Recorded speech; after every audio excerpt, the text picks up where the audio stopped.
listening to Heroes Forge, a Heroes of the Storm podcast.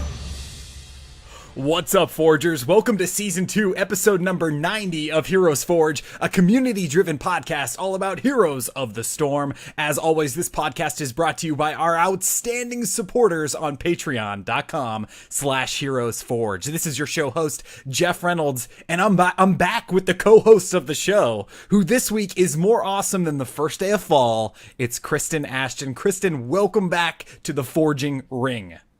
Oh, thank you so much. I am so ready to go. I am rested.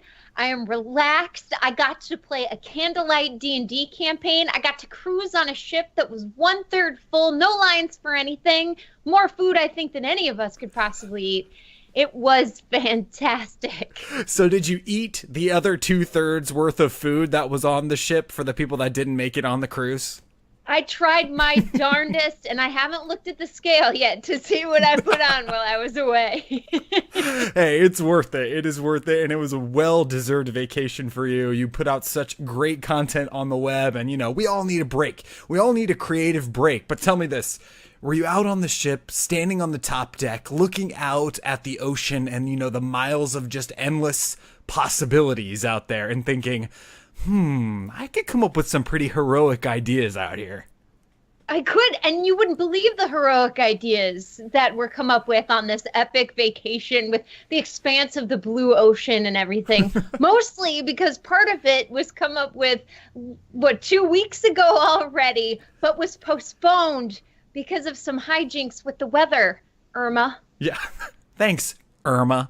But thank you really to all the listeners out there for being patient with us as we continue to try to bring you as many episodes of Heroes Forge as possible. And there's a lot on our plate that is coming up in the future. And one of those things is the month of October, Kristen. We're doing something a little special.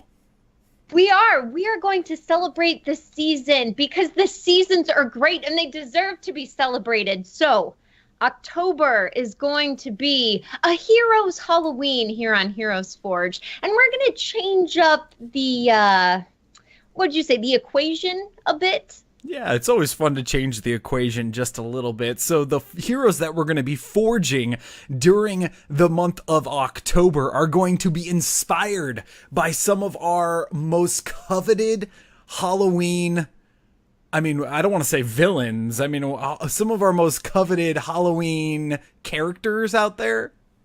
That's fair, right? Because in their own worlds, they're not villains. They're simply trying to do what they do. And humans, with all of their weak, fleshy bits, just happen to get in the way. Absolutely. So, announcing, Kristen, next week, our hero on this show is going to be inspired by Count Dracula.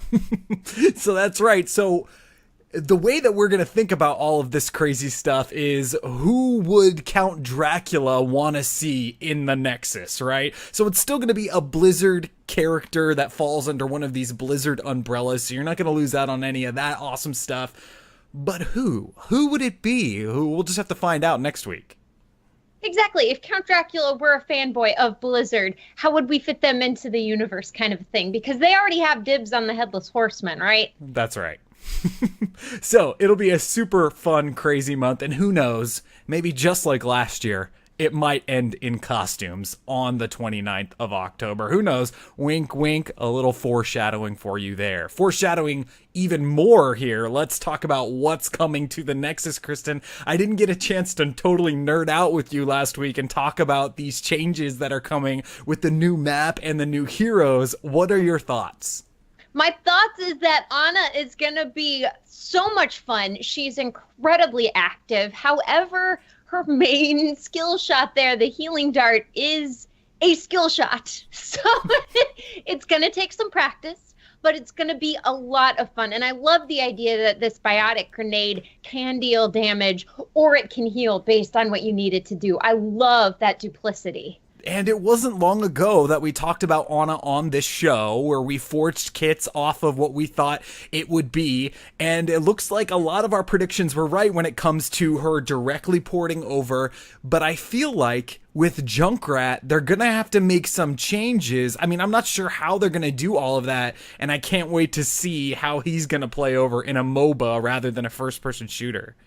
And the only change I think they could make is figuring out how to make it so that I can't stand in the back and spam that little gun bomb, because that's all I do when I play Junkrat. Just find a cozy little spot and just shoot up into the air, crossing my fingers.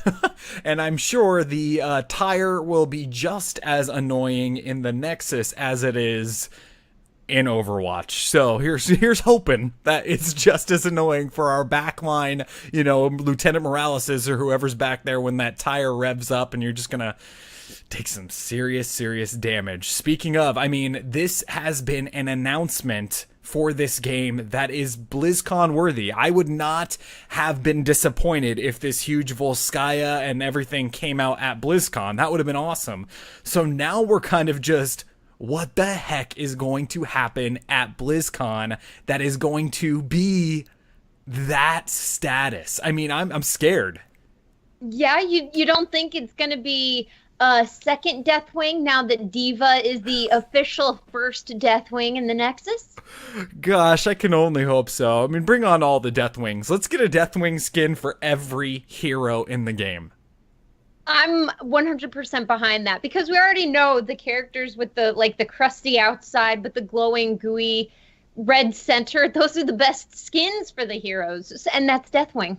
Yeah, absolutely. I totally agree. And we don't have to wait long to find out if everyone is getting a Deathwing skin, because our BlizzCon countdown is ticking away faster than I imagined. When I put this on here today, I thought, oh man, 39 days until BlizzCon, Kristen. It is close. The excitement is...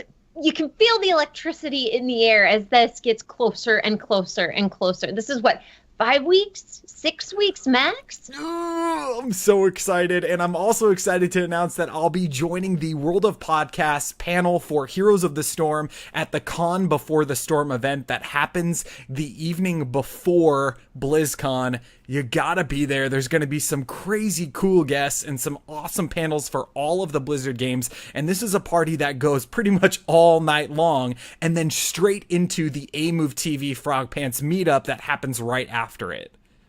Oh, it's going to be a party like none other. Expect to stay out until about 1 or 2 in the morning, and then have to get up early for BlizzCon, which you go until 1 or 2 in the morning. And then the next day of BlizzCon, and you may be done around 11. It's a long weekend, but it's a lot of fun. And the cool thing about this is that you don't need a ticket to attend the Con Before the Storm. You can go even if you're not attending BlizzCon. If you happen to be in Anaheim, California that evening and you don't have a BlizzCon ticket, still come, because this event is really cool. It's all these content creators for all of these games getting together and just, like I said before, nerding out over art and what's happening in the games, and I'm sure predictions for what's going on. And also the panel for Heroes of the Storm. We are so grateful that the World of Podcast team is giving us that audio, and we're going to be putting that onto our stream that week. Because of the BlizzCon craziness, we will not have an episode that week, but there will be something to listen to if you can't attend BlizzCon, and it will be that World of Podcast panel for Heroes of the Storm. Really, really, really looking forward to it. It's going to be a blast. Yeah, and it's a great warm-up before you meet the professionals of Blizzard, right? You get to meet the fan base, who you know and love, whose voices you've listened to and have gotten you through life, yeah? And then BlizzCon, and so you're ready to go. You're ready. You've practiced your meet and greet lines. You're socially ready to go, and boom, now you can introduce yourself to Mike Morheim. That's right. That's all it takes. That's all it takes. Oh yeah, lots of stuff going on in Heroes, but lots of stuff going on for this show as well. So let's get on to it. Let's get on to what we are here to do every Sunday night, and let's forge. Let's forge.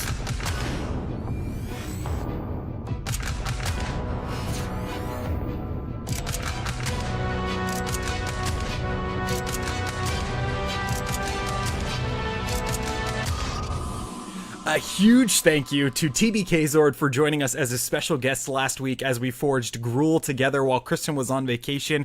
Because of that, we may have some people that are listening to the show that have never listened to it before. Welcome. And this is how the show works. We basically just pick a character that's not in Heroes, and Kristen and I talk about that character and what they would be like if they were brought over to the Nexus. Make sure you check out episode number 89 for all of TBK and my thoughts on Gruul.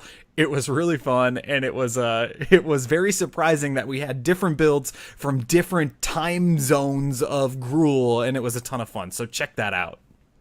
Awesome. And it really is a great episode. I got to listen to it before jumping into this show. And the whole idea of the two Gruuls really does help make a colorful two kits that could be merged, because the two different characters are extremely different in terms of how they developed into their adult life, into their raid boss lives, as it were. Yeah, and TBK did a great job of making him feel like a raid boss in my mind. It's totally worth checking out episode number 89. Let's get on to episode number 90, which is what we're talking about tonight. We are 10 episodes away from 100, celebrating 100 episodes.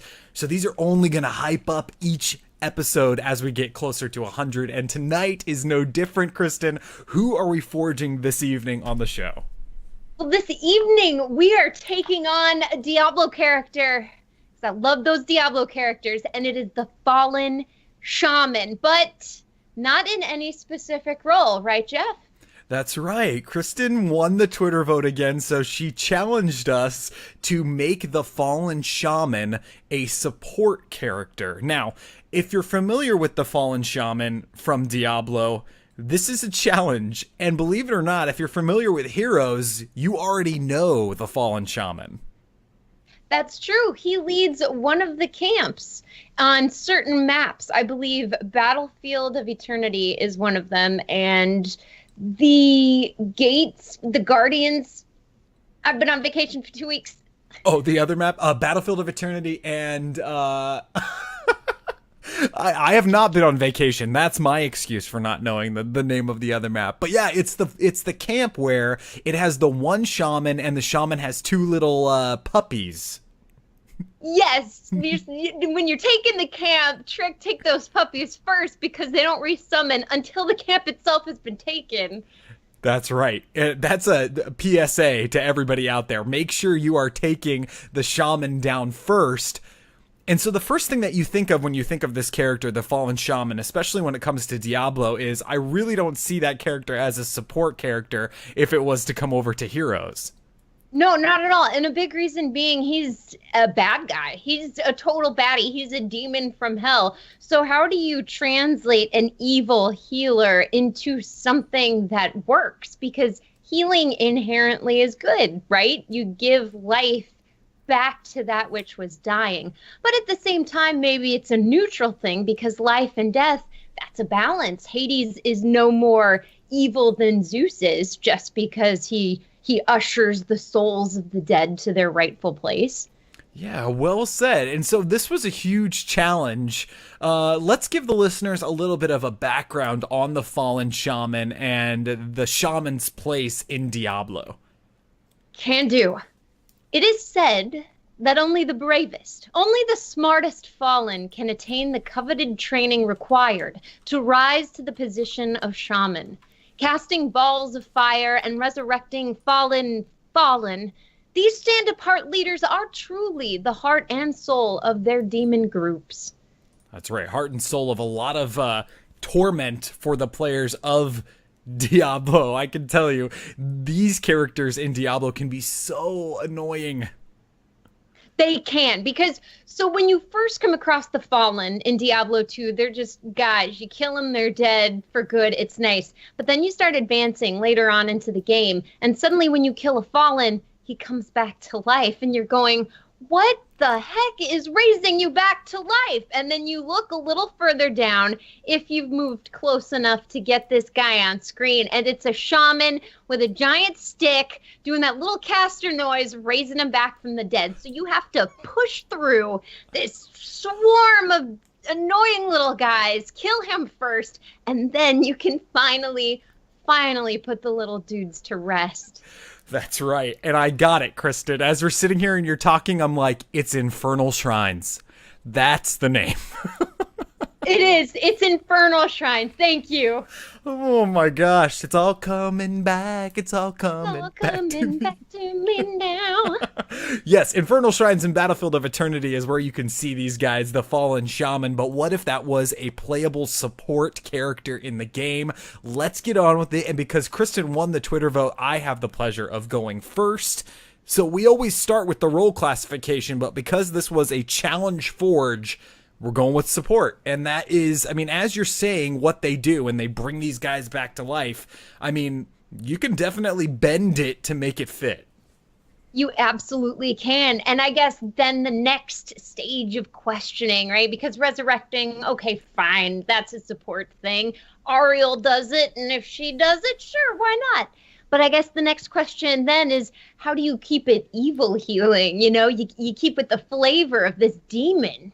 Yeah, so, and there are some, like Diablo, the universe of Diablo is so thick, and there are so many named characters and special units that you can run into, elite units inside of when you're playing Diablo 3. So there are some elite Fallen Shaman that actually have names in the game, and so I gave my shaman a name, Gras the Herald, and this is the quote about Gras in Diablo. So it's a rare spawn, unique to it's a unique Fallen Shaman that can be found in the Stinging Winds in Act 2 of Diablo 3.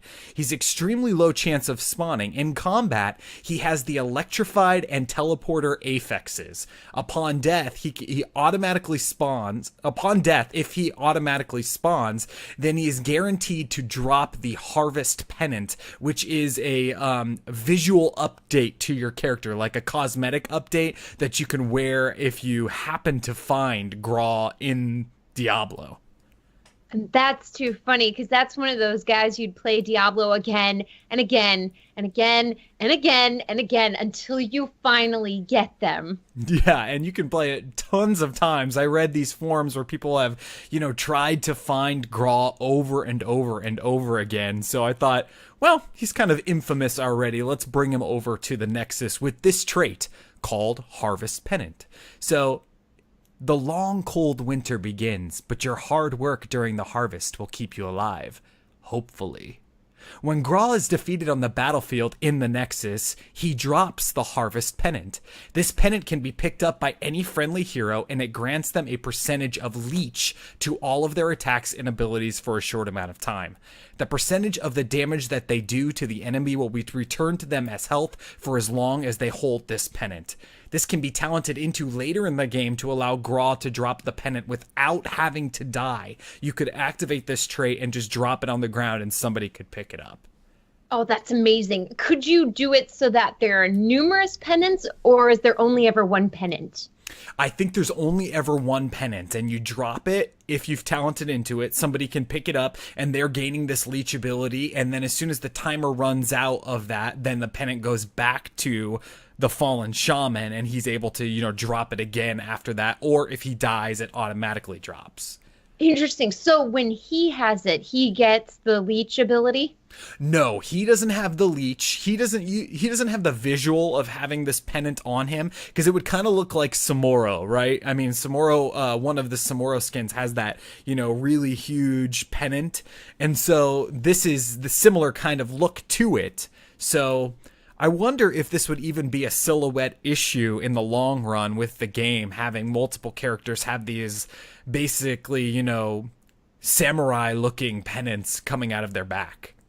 I think it's hard to say at this point, because we have Dreadlord Jaina now, which a lot of people have pointed Succubus Kerrigan a similarity, but I don't know that that's been too big of an issue, right? Because as long as you read the name before going in, you know who the hero is. No one's trying to cover that up. Yeah, and hopefully they move towards more crazy cool skins like that Dreadlord Jaina, because I don't have a problem with it when I play the game, and I haven't heard a bunch of buzz when it comes to people having issues about it on Reddit or anything like that. So Who knows? We'll see. So this Harvest Pennant is a way for him to support even when he's not around. So his mount, I'm going with the Fallen Hound. So he's actually going to ride one of the creatures that he can summon. So the animation for this would be him summoning this mount from the ground, and it would crawl out of the ground like we've all seen in Heroes or even in Diablo, and he would jump on from there.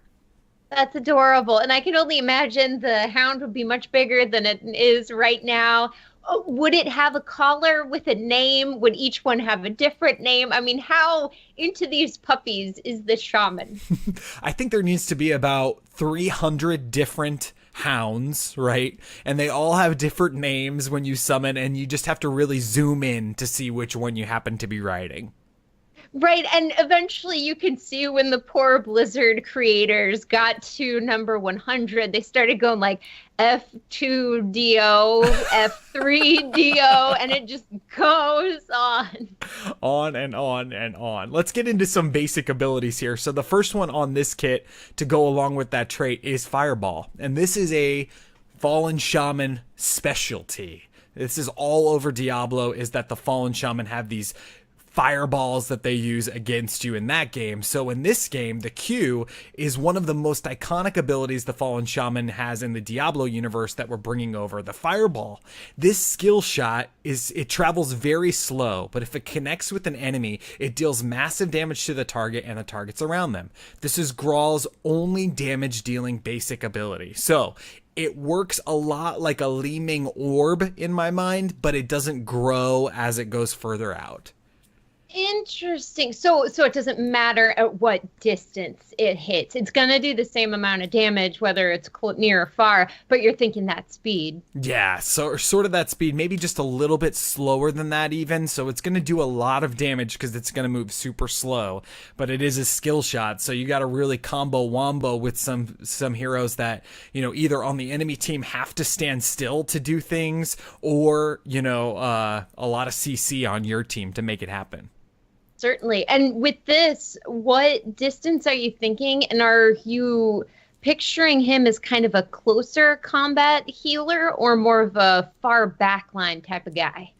I think he's going to be mid-range, like in that mid-range cop-out answer that I'm going to give. I think he's right in the middle zone, not as far back as like a Morales, not as up and close and personal as a Rhaegar, you know, up there in the middle. So kind of floating around in the middle range. So that's what I'm going with Fireball there. You got to have a Fireball, right? It's true. I mean, it is the most iconic thing it does aside from the resurrecting, right? He's got a damage attack. So why wouldn't you give this guy his damage attack? Yeah, and chat is saying maybe moving about the speed of a KT Death and Decay. You know, that's pretty slow, but still quicker than I was imagining. But still, like chat is saying, it depends on the cooldown and how much damage it does. Again, it's a support character, but we've seen support characters like Stukov that do a lot of damage with their auto attacks, and so this one's going to be one of those healers that can do a lot of damage with one of the basic abilities. And that's really nice, too, because that means you could run an interesting comp and that everyone has some sort of self-heal so that you're not really relying on this guy as a sole healer so much as giving that little bit extra needed to kill the enemy team faster than you could do alone. Yeah, totally. So the heal is the second basic ability here, and I'm calling it Reversal. So when I think of the Fallen Shaman, the first thing I think of is when you don't kill him first in the game, you know, he can reverse what you did to his little minions and they come right back up and they keep fighting. So with this ability, he selects a target and returns all the health that was taken from that target over the last 3 seconds. This ability would be on a large cooldown and would need to be used at the proper times to effectively support friendly players. So it's like reconstructing them from the damage that they just took rather than healing them. That's kind of how I went down that weird path. Dude, that's sick. It's basically a tracer move right there, but it has to do with health, and you don't have to talent into it in the last half of the game and keep your own health in mind. Well, I guess you would have to keep health in mind of the player you're casting it on, because if they don't take damage, what are they going to get back? And now you're on a long cooldown. Got to keep practicing on that dummy, I guess. That's right. You got to practice a lot to make this worthy. And imagine, 3 seconds is a long time in the Nexus. So if somebody gets, Illidan hunted and Illidan flies in and, does a ton of damage, and then, Stukov happens to be there and has a lurking arm right underneath where they're, stunned, over 3 seconds, you could really 0 to 100 them. Definitely. And what about evades? What about if the hero can cancel all damage, Genji or Varian? What then? Do they get healed or not because they're technically not taking any damage? Oh, I see what you're saying. So you're thinking that all of those numbers would get stored up like a Varian parry, right? Varian's parrying all this damage, but the damage isn't being done to him. Is that going to, when the ability, is it going to be healing him as it goes through after 3 seconds? I wouldn't say so. I think you have to actually take the damage, but maybe you talent into that. Oh, that's interesting. I like that compromise. Maybe that's one of those later game talents that just makes it absurd, and it's an auto pick because you've got a Varian on your team, and now he's even more immortal than he was to begin with. And with his new skin, I love that new skin. I think it's so cool. Well, it's beautiful, and you've got the bear on the shoulder. Oh, it's gorgeous. And I love the hat, I think, though, is my favorite part. Yeah, when I want to feel really badass, I play Varian. Although I'm terrible at playing him, I just like running around and, the war cries and jumping in and being like, "Rah!" and getting into that battle. So that's really, I mean, they captured the essence of a warrior in Varian probably better than any other hero in the Nexus. Yeah, it's great. I love Varian. He's my main man. All right, so let's go on to the third basic ability of my kit. It's called Electrified, which is something that Gras has when you find him, if you happen to find him in Diablo. And this is one of those crazy things that I'm calling an activatable passive. So you'll see what I say in a second. So Electrified is a monster skill from Diablo 3. Electrified monsters release bolts of energy when struck, causing lightning damage on contact. So how does that transport itself over to the Nexus in my head? So Gras would have the same monster skill in the Nexus. When this ability is quote-unquote on, if struck with an attack, Gras will deal lightning damage to the enemy. All enemies that are struck with this lightning damage 3 times will be stunned for a short amount of time. Each time that the lightning strikes it, it takes a portion of Gras' mana, so it can be turned quote-unquote off by the player at any time. So you go in there, you're basically activating a lightning shield. You run in there, you activate a lightning shield, they start attacking you. If they hit you 3 times, then they get stunned from it. But it takes your mana if they hit you. So you have to turn it on and off and kind of play that mana game with the rest of your abilities. Certainly, and I love this idea of playing around and further pushing spell shields, right? Just shields in general, because sometimes you can turn on and off the spell shield and everything. So the idea that you're not necessarily getting a shield, you're simply getting a different type of defense. I like this. And I like that he's more built toward damage and annoying damage than actual healing, because that fits him better than anything else. Oh, totally. And can you imagine accidentally attacking him in a big team fight and he's got this activated and draining his mana, but if you hit him 3 times, you get stunned and that's on you. I mean, there's a lot of stuff involved here that's, a little crazy, but I think it possibly could work. Now, speaking of crazy, let's get into some heroics. The first one is called Wormhole. So this is also a monster skill from Diablo 3. Monsters with the Wormhole affix tear a pair of magical rifts in the battlefield. Every several seconds, the wormholes emerge, and all heroes near one of the wormholes are teleported to the other. So it works like this exactly does in Diablo 3 in this kit for the Nexus. The Shaman player will select 2 places on the battlefield, and after a few seconds of casting, 2 wormholes will appear. All heroes that are near the first wormhole will be transported to the second wormhole as soon as it spawns. This ability transports all heroes in the area instantly. Oh, man, so kind of like a Medivh thing, but you don't have to click it, which means it's easier to use. Yeah, and it affects the enemy. Oh, gross. So what's the distance? How far can you send these enemies? I think a very safe distance to not be super OP. Like, I think Medivh's portals would be too far, especially if you've talented into making them even further apart, where you can, do it even further apart. I think that a Garrosh toss is too little of a distance to teleport people, because this is a heroic ability here. So I think somewhere in between those two distances, you're able to just suck all of those heroes into this wormhole, and then they immediately appear on the other side. Oh, goodness, right. And you can imagine if some jerk is hiding in a bush, Hammer, and you want to get him, you can set it up, and it sucks them into range of your enemy team, so you don't have to play that poke game like you normally have to do. Now, so it's casting 2 seconds. So it takes 2 seconds to cast and lay on the ground. As soon as they appear, are they active, or is there still a few more seconds before?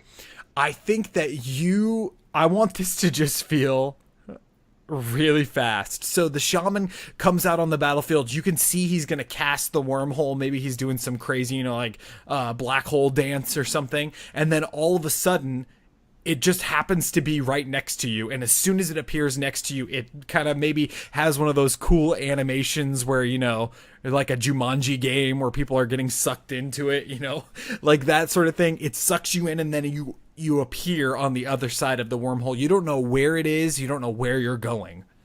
Yeah, right. And now, could it be where you swap places also, where you're sucked into the nearest regardless of if it's the first or the second, or is it only you're sucked into that first one? Oh, I love that idea. That's so cool. Imagine the crazy amount of coordination it would take to think about this, to basically say it's possible to switch the team's places. So I want my team to be where they are, and I want their team to be where we are. If you had that ability to just open both wormholes, it would suck them through, and then you would just switch places. That'd be insane. Dude, level 20. That could be where that happens, right? It's kind of annoying to begin with, and maybe it's secured a few kills, but once you get to 20, that is a game changer. Yeah, absolutely. And Shep in the chat is asking if it would be able to transport vehicles like the Dragon Knight or the Terror. I don't think so. I think a lot of these things, like the Garrosh toss, can't toss the Dragon Knight, I don't believe. So I would go down the path of saying no, and if I'm wrong on that, then I would say yes. This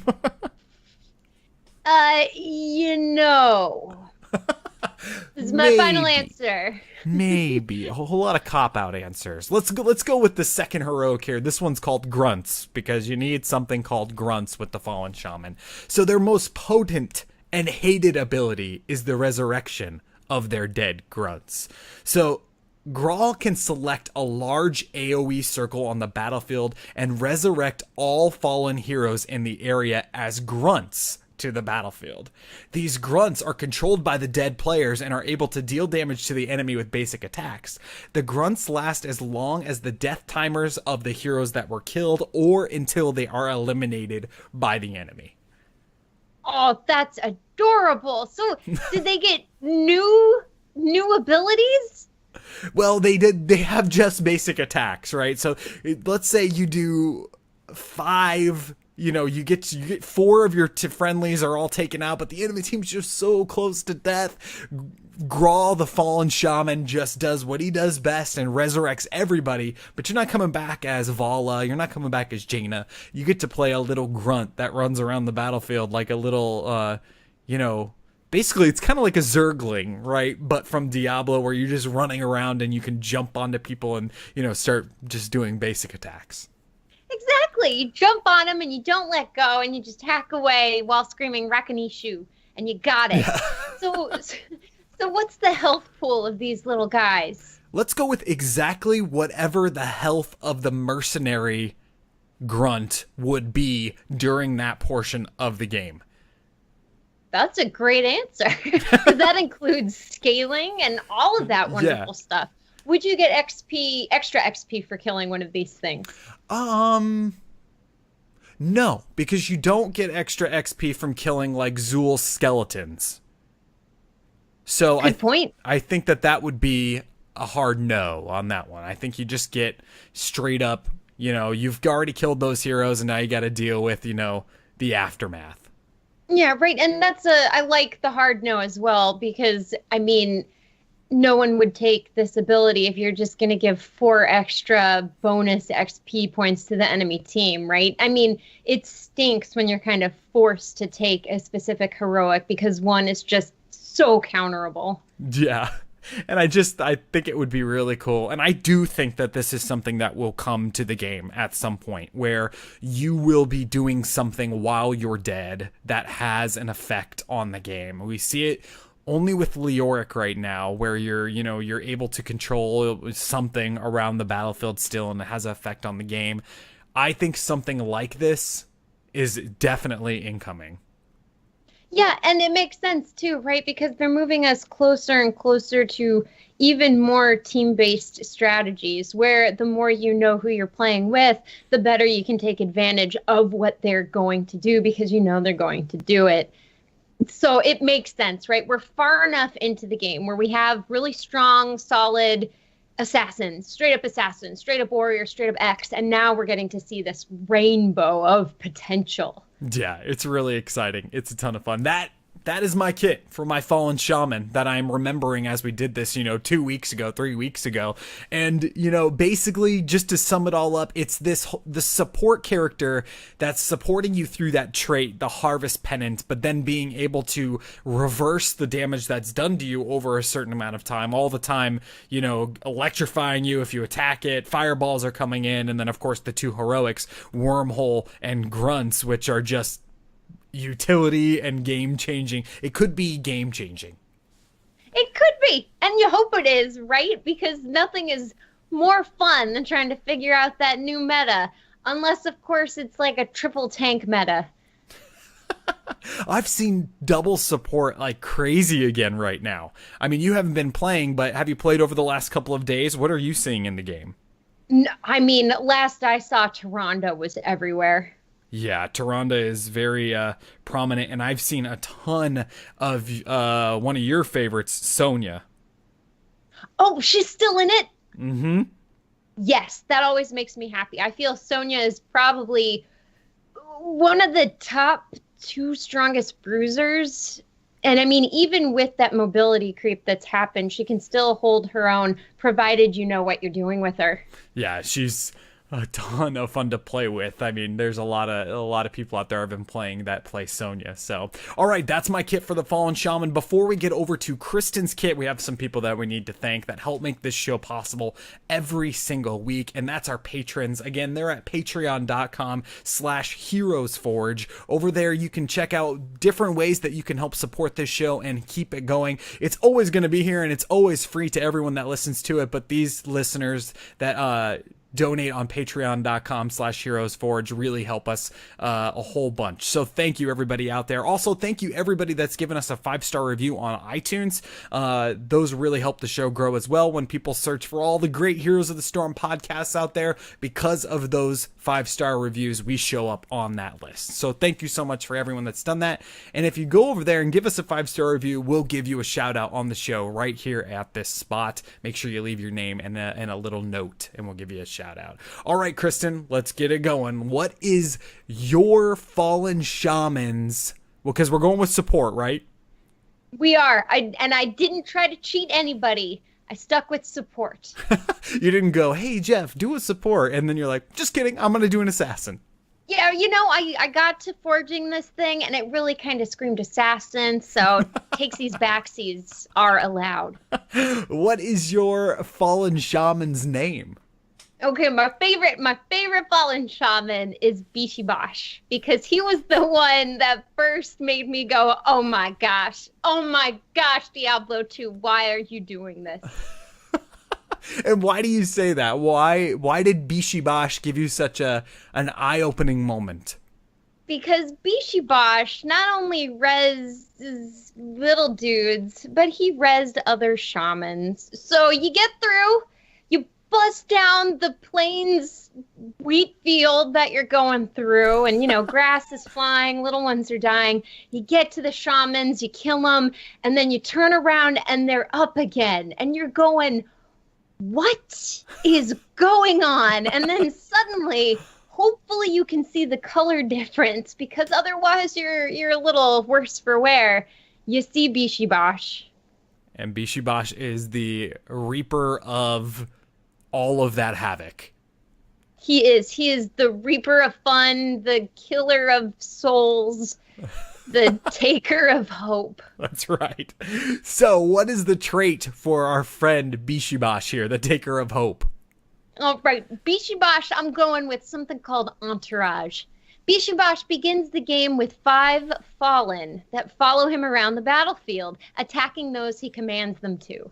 The damage they do is pulsed outward, providing his teammates with a small but regular heal. Their damage is also transferred back to Bishibosh in the form of mana. Whoa, this is a cool thought here. Okay, so I have some questions. You say that where he commands them to go, is this working kind of like any of those, the Fallen training or something where you're taking these Fallen and you're pushing them in certain directions like a Misha?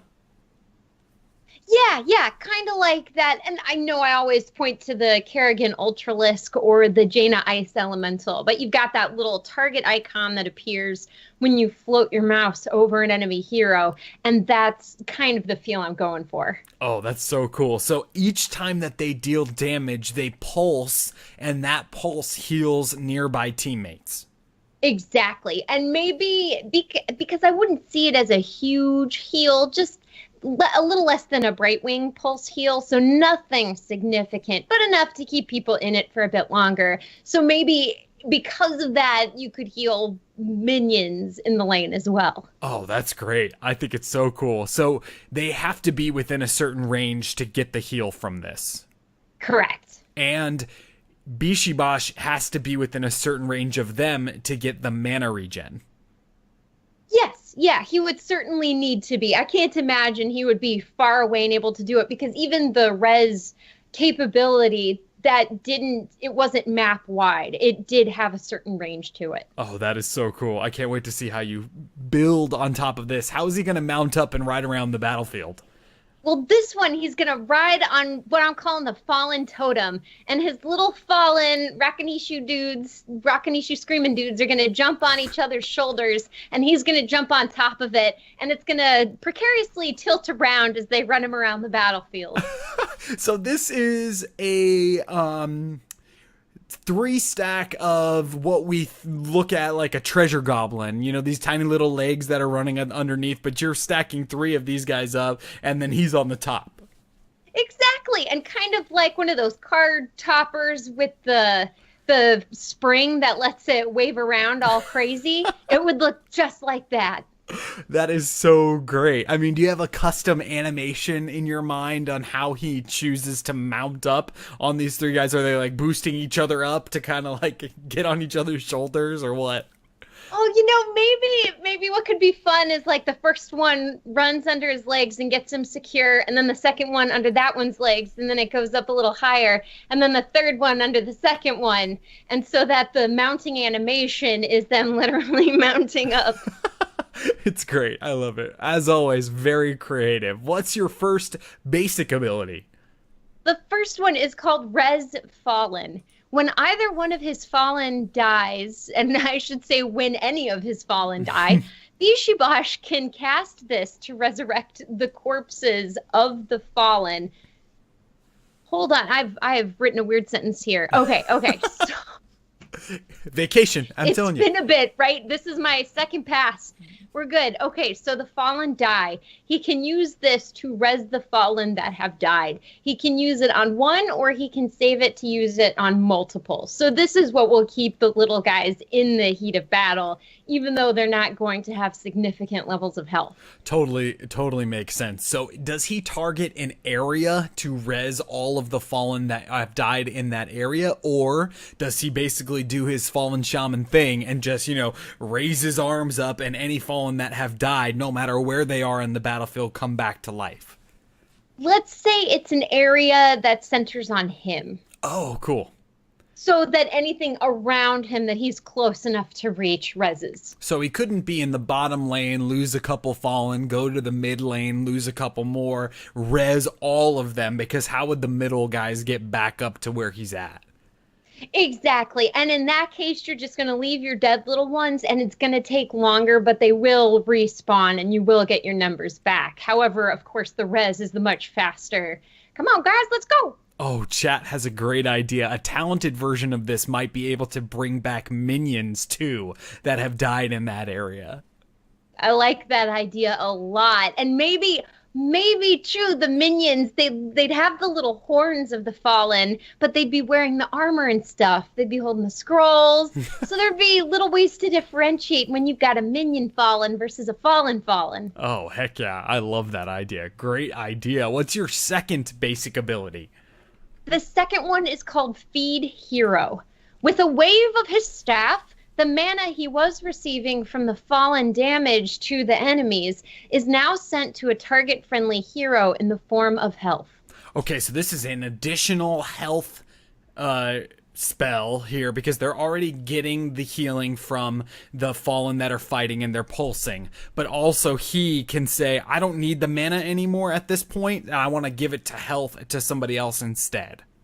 Exactly. So your basic trait gives you a passive low heal, burst heal. This gives you a direct heal that makes it far more potent, because altogether these guys are going to be doing a significant amount of damage in relation to healing people up. Oh yeah, I love it. So this is a support. I mean, I guess I'll pose the same question to you that you asked to me in my kit. You must see him at the front lines. Like, you must see him really in the thick of the battle, because they have to be doing damage in order to be healing. Yeah, and I think that's mainly because in Diablo 2, and I'd say even in Diablo 3, they're in the thick of things. They're kind of toward the back. If the thick of things is a circle, you know, the top of the circle. But you do have to kind of push through to get to them, but they're never, you know, far away controlling things. They're right there. You see them. Yeah, I love it. It's great. It's very cool. And you have to be fighting or you have no healing. I mean, it has kind of an Ariel feel to it, where you've got to be around where the fighting is happening. So we've seen something like this in the game already, so it's not outside the realm of what would be possible. Exactly. And I like this idea too, where you're stealing health in order to give life, because I think that really toes the line of that good evil idea of a healer. Absolutely. I love it. It fits so well. Okay, what's your third basic ability? The shamanistic fireball. You gotta have it, right? This is a skill shot that launches a fireball outward, exploding on contact with the first enemy it hits. The explosion does area damage that is returned to the nearest ally as health. If there are other allies within the radius, the healing is then partitioned out equally. Oh, cool. So this is like the healing grenade that Ana is going to have. Similar to that, but a skill shot, and it moves and hits the first target. Yes, exactly. And it's one of those heals that you can make as potent or not as potent as you need it to be, based on where you aim. Because if it's one person, they're going to get all of that healing. You know, say you have 30 healing, but you suddenly get 3 people in there, each person only gets 10. Right. I see what you're saying. And then you're also dealing area damage as well, right? To any enemies that are close to each other.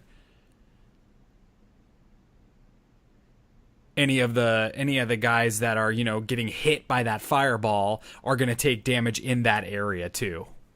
Exactly. And because the healing is also based on the damage that you do, you want to make sure you're hitting as many people as possible while still healing the specific target you want. Oh, that's great. I love the give and take. The balance with that is really cool. It's a lot like the Ana grenade thoughts that are going to be running through all of our heads as we play Ana. You know, do I want to use the mana to do this, to just heal everybody up, or what's the whole thing that's going to happen? I can't wait to see how that balances out. Okay, what is your first heroic ability? Okay, the first one is called Res Hero. Using his shamanistic powers, Bishibash marks a target allied hero for an extended period of time. This gives the hero a mark over their head. For the duration of the ability, if that hero dies, they are resurrected after only a few short seconds. Only killing Bishibosh will cancel this before the heroic runs out. Whoa. So, okay, this is really cool. So they get to keep this buff forever if Bishibosh lives forever. Sadly, not forever. This is one of those, it'll be 30 seconds, between 30 seconds and a minute, maybe even that's way too long. But, it's a timed ability.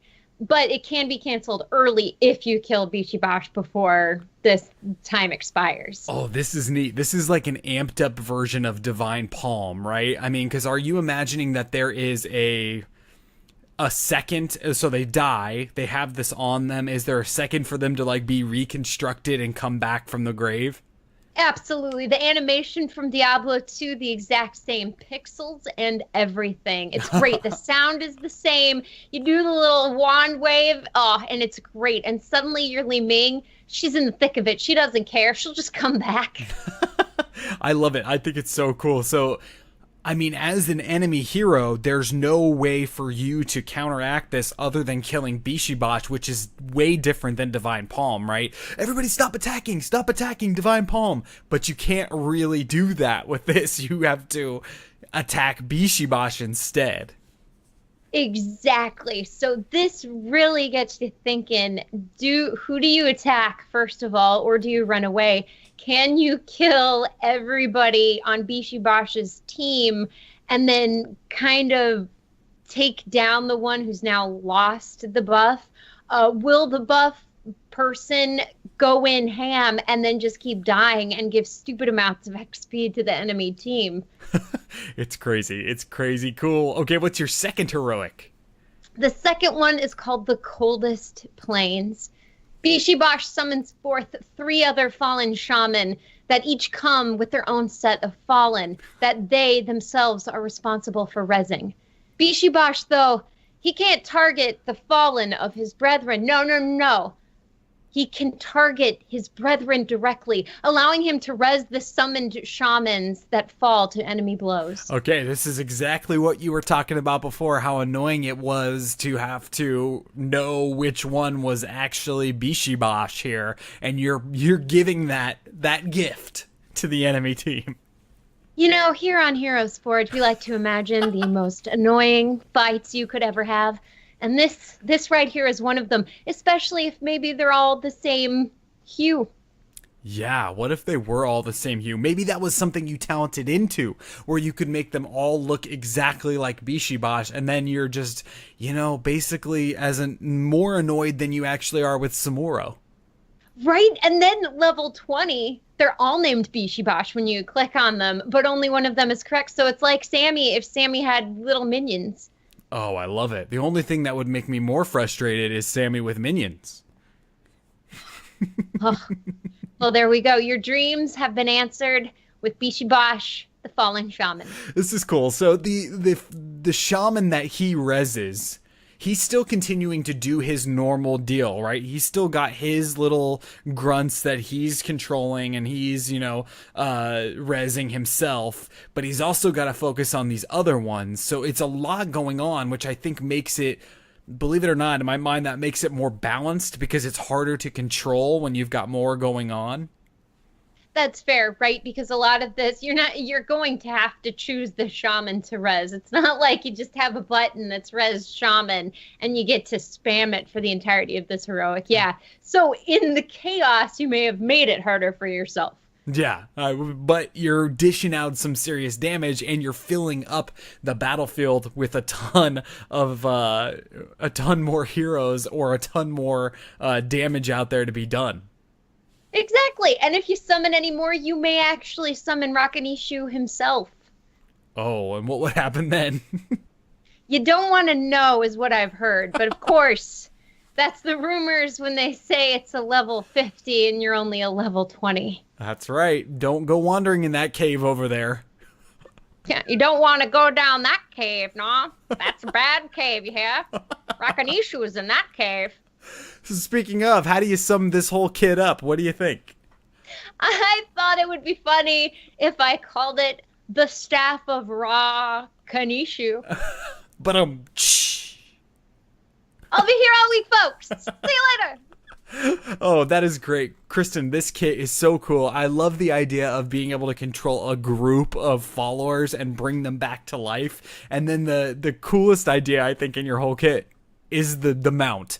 The falling totem mount, where you're basically stacking them on top of each other like a totem, and they're, wobbling around, carrying the fallen shaman around the battlefield. Yeah, and we have the Circus Gazlo, so we know the technology is there. We just have to dream hard enough, and boom, it'll happen. Then, of course, you got the fireball, and you're also got a really cool way of supporting where you're saying that whatever damage that these little guys do, it's going to be fed back to heroes in the area as health and also mana to the fallen shaman. Unless you want to give more health and take that away, then you can give more health to a nearby hero. I mean, it's a very unique way of supporting for a very unique support character.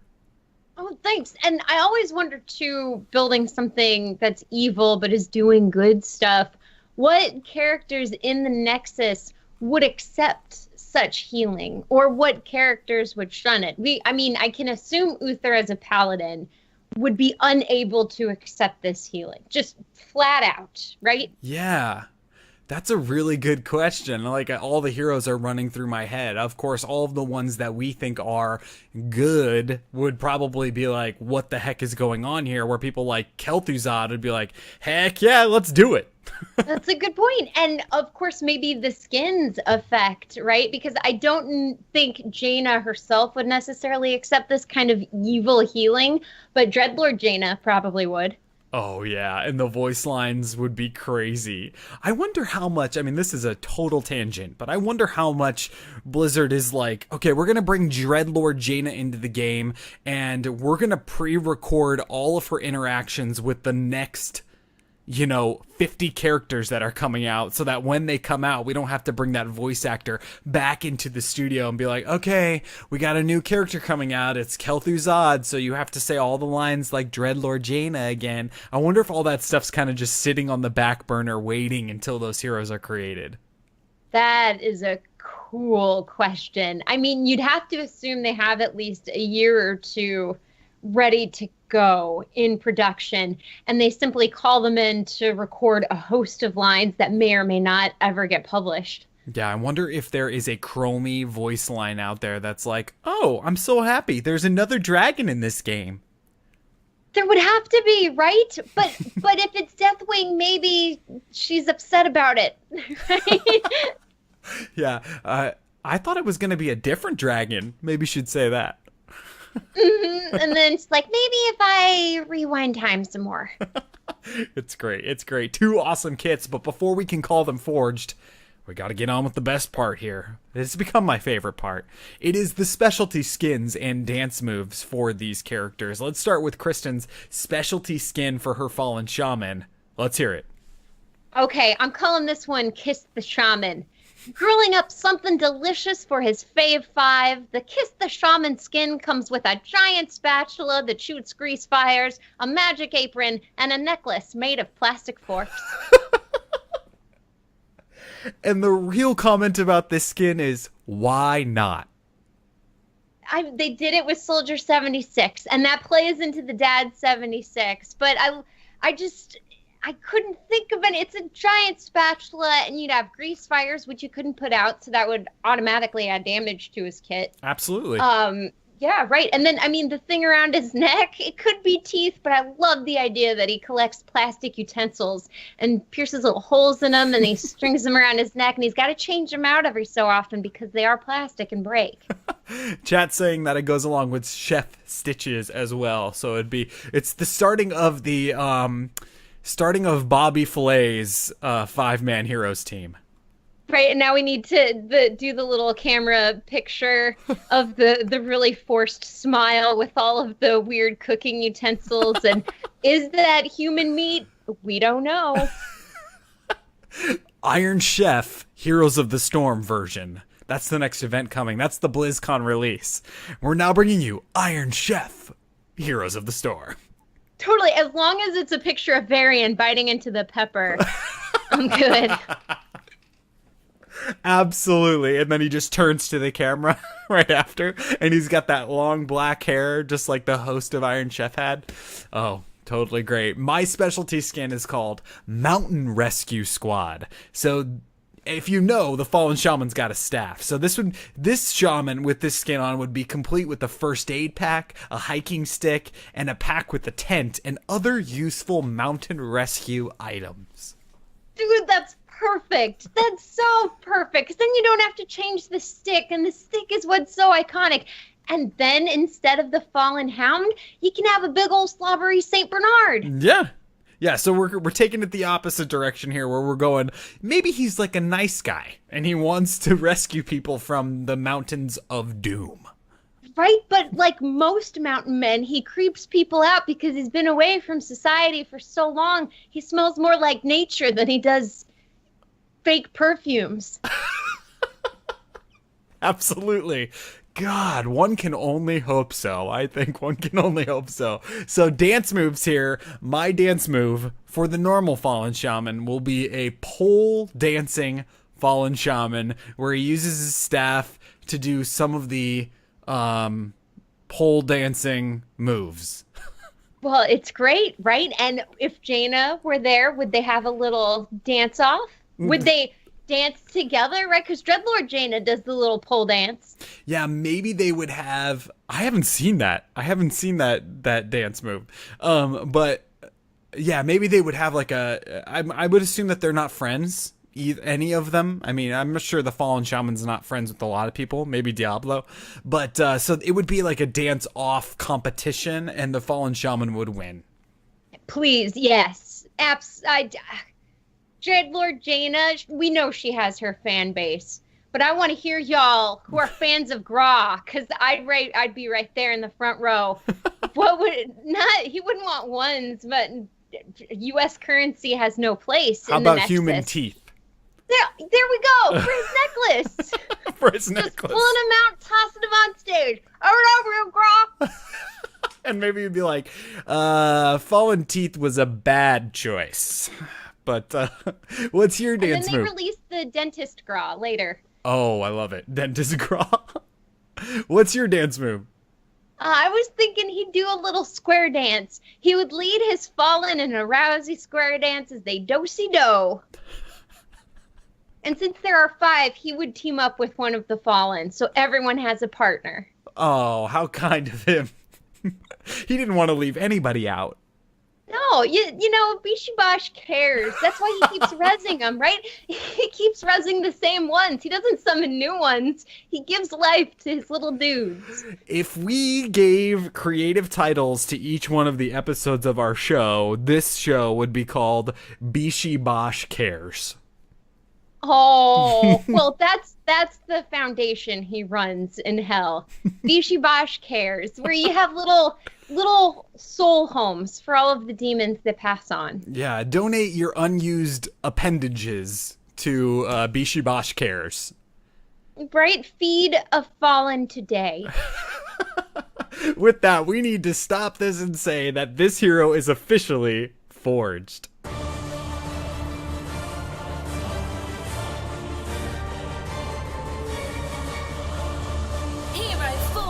Oh, what a great challenge, Kristen, to forge the Fallen Shaman as a support character. I mean, it's challenging, but it works. It really does. And I love that you did the very, very same thing, where the health comes from the destruction of your enemies, basically. Yeah, and so, I mean, that's the way I think you'd have to do it as this. You know, a lot of ideas are floating around out there that if this character was brought in from the chat, they see it kind of as a support character. I think that's where I would, or specialist rather. I think that's where I would really house the Fallen Shaman if it was a character to come in, but after doing the thoughts on all this stuff, support is possible, and even other ways of bringing it to an assassin would be possible too. Yeah, totally. And I mean, the specialist would work 100% because he's a camp already. So why wouldn't you make a camp guy a specialist guy? But I like playing around, really pushing the envelope of what a support is.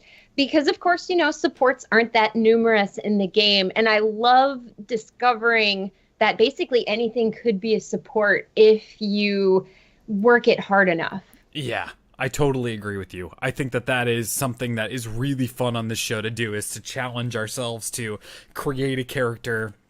And maybe in the future we'll do a forge where we take somebody that's already in the Nexus that's not a certain role and reforge them into a different role, like Artanis as a support character, or, you know, Vala as a specialist or something like that to kind of change it up. I'd love to do that, but that might sour my Heroes experience. Vala should be able to take the structure. What's going on? I totally agree. That was a ton of fun, but sadly, I have to say, after all this talk about the Fallen Shaman all night, I think our hopes need to be a little low on having this character join the Heroes roster, because I think this is not coming, probably, sadly, ever. No, he's already in there. He's on a camp I personally love taking. So there's really no point in that case to bring him in, but this idea I really do want to see kind of brought to life somehow. And there are plenty of characters to do it. Oh, heck yeah. There are tons of ideas in both of these kits that I think are cool new things that could definitely happen in the game.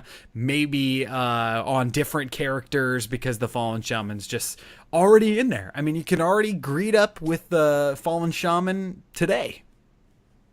You can meet his little adoptive puppers. You can summon him to your side for a good old time and protect him from those mean, baddie enemies trying to steal him from you.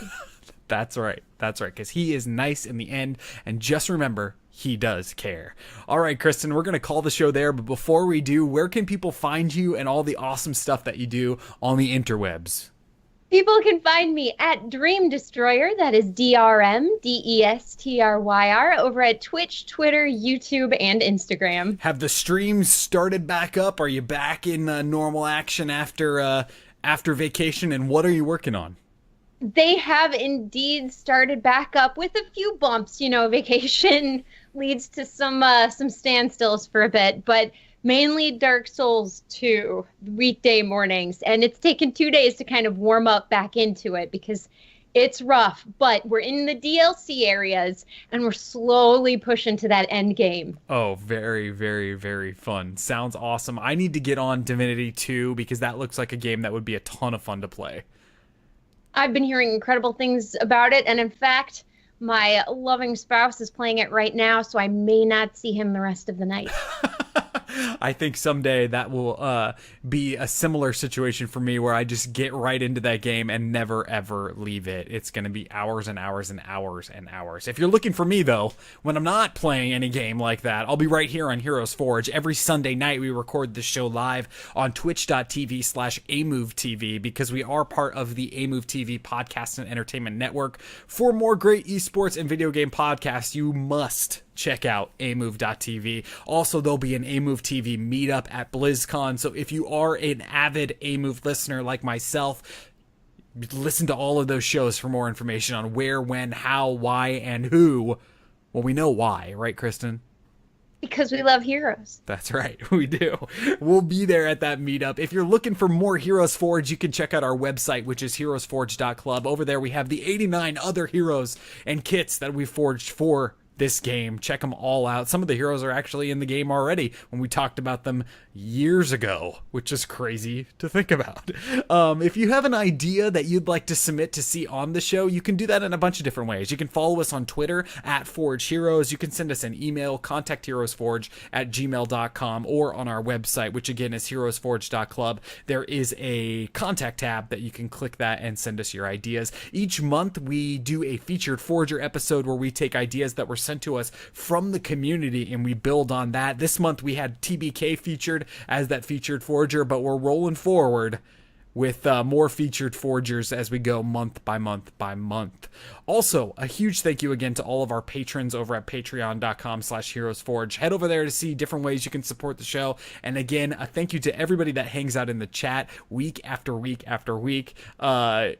Rock stars, and they're always giving us great ideas on the other end. So join us live on Sunday nights at 7 p.m. Pacific. Kristen, any final thoughts on the Fallen Shaman? I love him. I love his personality. I love the little fallen guys that follow him around. It's a character that brings back very happy memories. So there will always be a special place in my heart for this little guy.